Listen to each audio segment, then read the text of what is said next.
Welcome back to NVC Dudes. I'm Brian. I'm James. Hey, James. So we're talking a little bit about judgments just a little while ago, and judgments are fascinating because we have judgments about judgments, right? And we are Oh God. we are judging machines. We walk around, we judge everybody, every situation, we judge ourselves. But it all goes back to that, evolutionary way that we survive. It's a very survival-based mechanism. Like, oh, is that a snake or is that a tree? Or, we are judging. So we have taken a lot of these things and kind of made them detrimental to our health in a lot of ways. Yeah, I'd love to hear your thoughts on judgments. Yeah, and I really related to the thing about judging my judgments because when I started, personal growth, I got the message, oh, judgments are bad, and then I got into this cycle of judging my judgments and Yeah. judging my judgments because I judge them. It's crazy making. So the way out is to accept, hey, I make judgments, and again, we talked about, Marshall said, every judgment is a tragic expression of an unmet need. Yeah, I love that. So returning to needs is the way out. And that word judgment has been, is actually overused. And there's two basic definitions that I think are important. And when we say, judgment as a criticism or, an analysis of someone, we're talking about usually like a moral judgment. Kind of a saying that you've done something either right or wrong. Yeah. And so it's kind of a binary decision made on a human being, which is really complex, multi-dimensional, dynamic being, right? Yeah. So this moral judgment is like a static rule set that, either pass or fail. Right. It doesn't give a lot of room for gray area, right? Yeah. Right. And it's, it's not just gray, it's all kinds of colors. Yeah. So the other definition that is super relevant is when we're doing value judgments. And that's, what Marshall and NVC is inviting us to do is to determine, well, how well are my needs being satisfied? My values. And,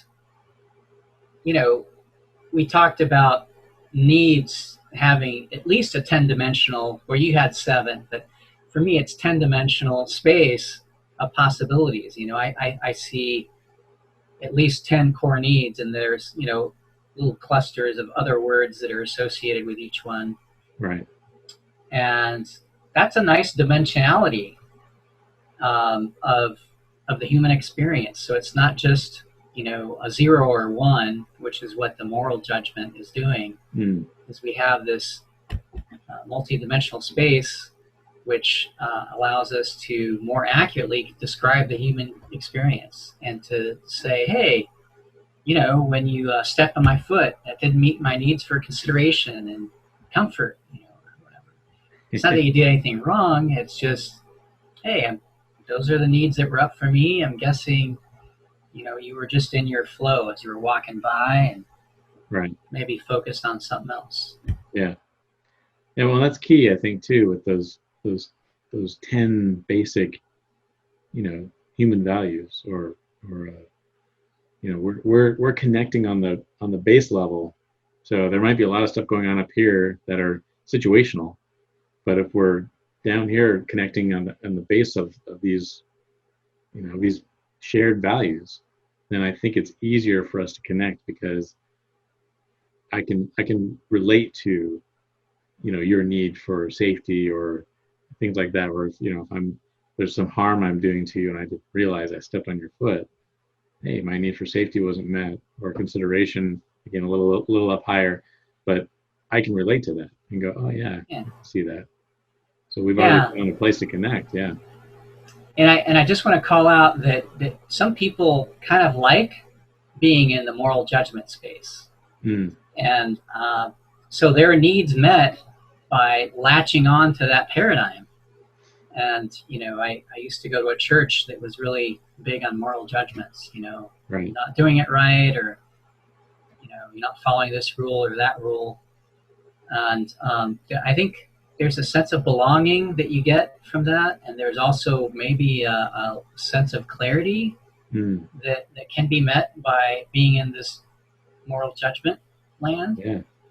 Um, Yeah, just spend some time on Twitter, and you'll find all the moral judgments that you can imagine. yeah, yeah. Yeah.